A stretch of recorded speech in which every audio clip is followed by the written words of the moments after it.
Hey YouTube, I want to talk about first aid kits and kind of my thoughts and plan with different first aid kits, and tell a little story, I guess. These are a number of first aid kits that I have put together, and kind of my different ideas for where they belong and where they go and where I take them and whatnot. I've got many that I've got built up.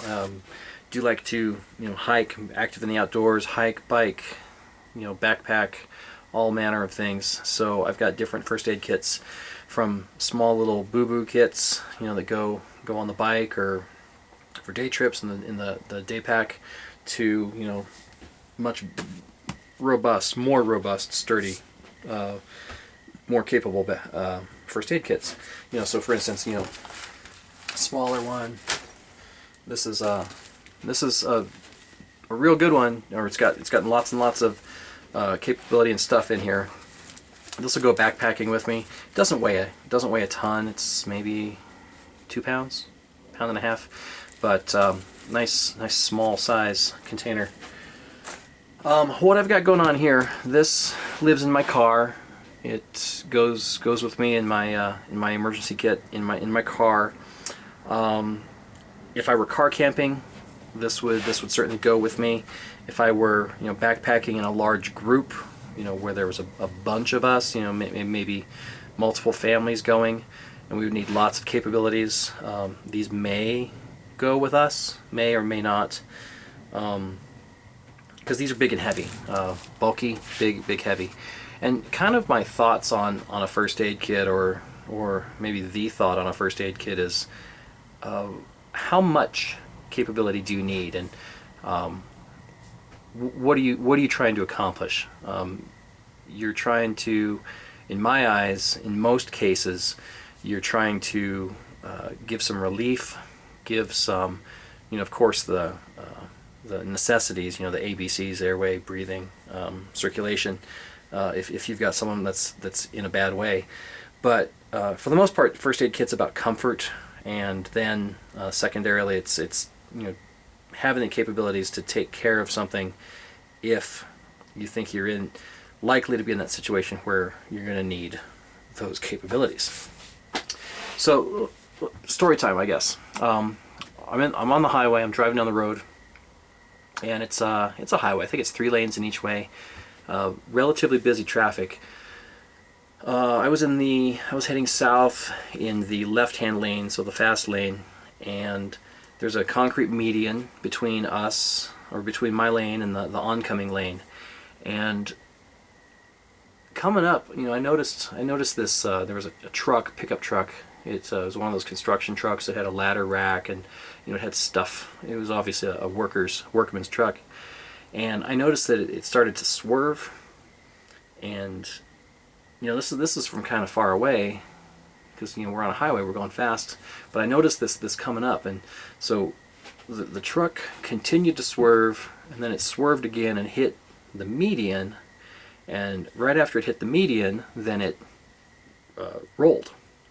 The wheels turn and cut. The truck rolled, and because it was a worker's truck, it had stuff in the bed and on the ladder rack. So it was the most surreal thing in the world to watch this thing. It was like watching watching a Michael Bay movie or something. So as the truck rolled, bags of cement were 50-pound bags of cement were flying over the median and into my lane. A generator flew off the truck and over the median and into my lane. And the ladders were going everywhere. There's just stuff everywhere. And we were very lucky. I was very lucky to stay in my lane, brake as fast as I could. No one behind me, or everyone behind me, saw what was happening. There were no accidents. Nothing happened because of what was happening on the other lane. But it was really, really scary. And so I stopped my car, grabbed my kit, and ran to the truck. Many other bystanders did as well. And what we found was there's 2 guys in the truck, and they were both unconscious. One, the driver, the airbags had gone off, and holy cow! If you've ever been in an accident and you know that the airbags have gone off, that is a horrible, horrible smell. It's terrible. But one of the things that I noticed from my kit was that it's just kind of all in here. And I had packaged it, so trauma stuff was up front and whatnot, but still, it was just kind of stuff everywhere. So I really want to get away from this style of kit and go to something that's more organized, because when you need it, when you're in a situation like that, you don't, or at least I didn't have time to stop and think, okay, I have this, I know where it is, this is what I need, let's go do it. Because literally, mainly what I did was I grabbed gloves and I grabbed some gauze, because the driver was unconscious, he was bleeding from his head. The blood wasn't my big concern for this guy necessarily, it wasn't gushing, but he was unconscious and his head was slumped. So the first thing I did was I held his head so that it would, I supported his head so he wasn't slumped over and he was able to breathe much more easily. And then by committing myself to doing that, I then directed some other people to do some stuff and things. And really lucky about this accident, EMS was there in like 3 or 4 minutes. They were there so fast. It was fantastic. So I didn't have to do much for very long, but I got to use my kit. So I am going to transition from these 2 bags into these 2 bags.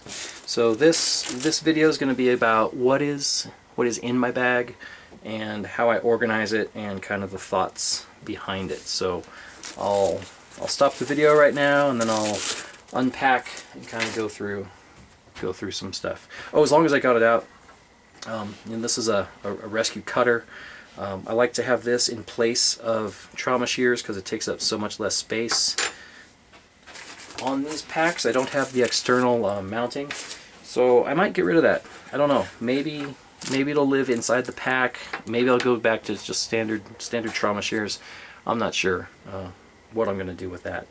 And then this is a knife that I have. Nice sharp point, very sharp blade, but nice real sharp point for if I need to help with splinters or digging anything out. Well, or for that matter, like the rescue cutter, if you need to cut seat belts, straps, shoes, belts, boots, whatever. I mean, those are both tools for helping extricate or to expose a wound or an injury. So I'm going to stop the video and then unpack and everything and kind of go over the different pieces, parts. Alright, so here's everything taken out of those 2 bags. I'm really glad that I did empty those bags and I'm doing this project, because what I found out was I have a lot of duplicates. Apparently when I put those 2 bags together, maybe I wasn't thinking of them living together or being used together, so there's a lot of duplicate materials in there. I'll start with what I've got going on over here. This is towards the trauma side. I've got a couple of Israeli bandages, quick clot, Celox, trauma pad, bandages, gauze, 4x4s, 3x3s, non-stick, gauze, all band-aids, Steri-strips, butterfly, sutures, benzoin tincture, that's for helping the band-aids stick, tampons for blood stopping. This is I'm not sure what it's called, but it's like a roll bandage. Tegaderm, lidocaine, that would be helpful for sutures if you, heaven forbid, you actually had to do that. Some tape, moleskin, betadine, eye pad, eye patch, eye cup, some eye wash. Now moving more into the sprain and splint and fracture area. I've got got 2 different splints, got an elastic bandage, Got some self-cleaning wrap. Looks like a couple of triangle bandages there. Instant cold pack. I've got my med pack here. All manner of different meds, whether it's for comfort or for pain relief. Antibiotics here. Moving down here, this is scalpel with different disposable blades, scissors, needle holders, forceps, tweezers, needles with different, or syringes with different needles, I should say.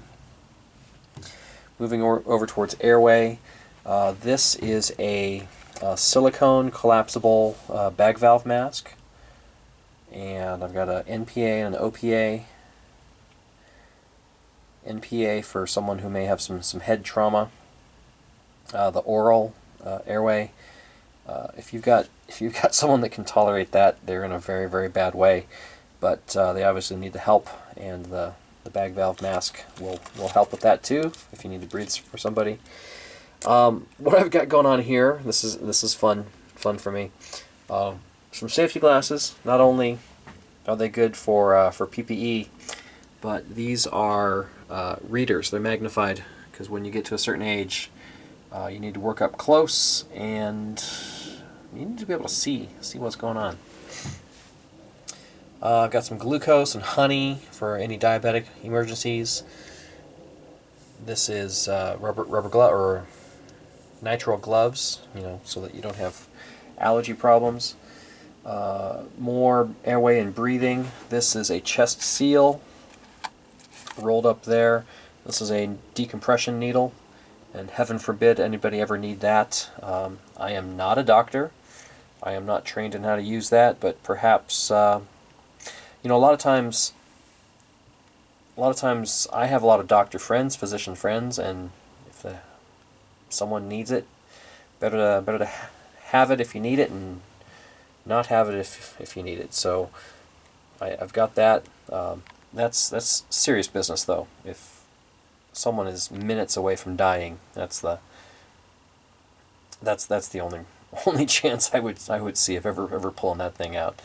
But stethoscope, because you cannot really diagnose a pneumothorax without that. That's what the decompression needle would help solve. A couple space blankets for treating shock, keeping your patient warm. Different triple antibiotic, itch relief, alcohol pads, cleanup pads, ammonia inhalant, electrolyte, little thermometer, sting relief, dental relief kit. Got a mirror so you can see what's going on. Different tools for any dental issues you may have going on. Sunscreen, burn relief, and a little notebook and notepad and pen, just so that you can take notes and record what's going on. So this is everything that was in those two bags. I am going to then restuff it and show you what the bags look like and how they turn out. Alright, so everything fits. That's good news. That's the good news.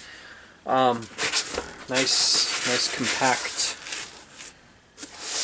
cases. I think it's much better. I'm pretty happy with this. The only thing that I would say is I wish that the two bags were switched, and that's just because of the way this one has pockets and this one has more like individual compartment items.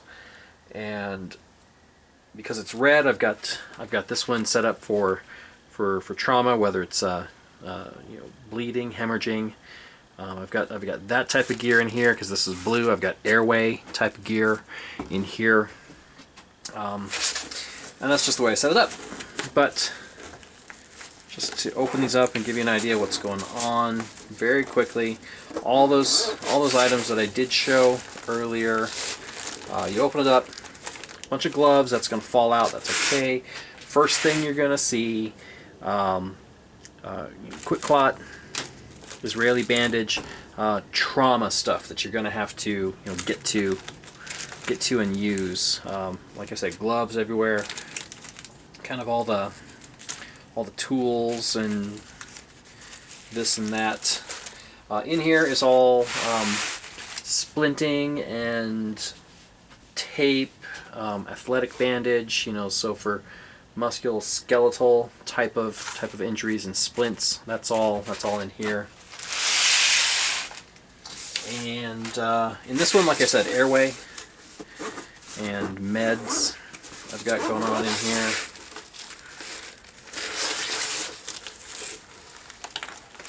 More gloves, just can't have enough of those floating around. Here's my bag valve mask, meds,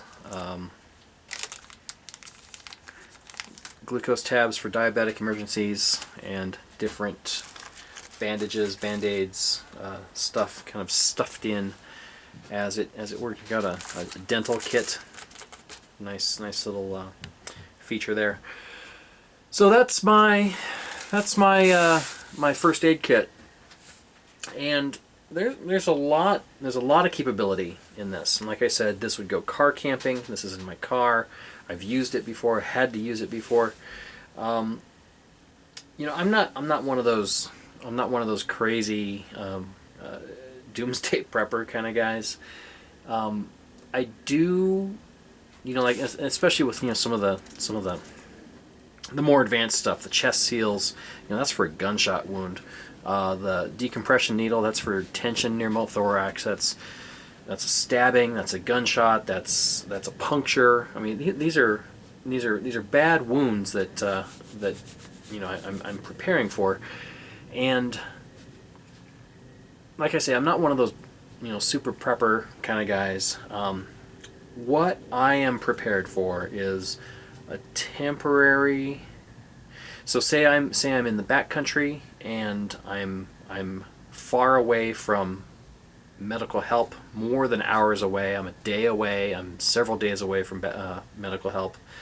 That's when a kit like this comes into play. Also, if there should be a temporary, and I reiterate, temporary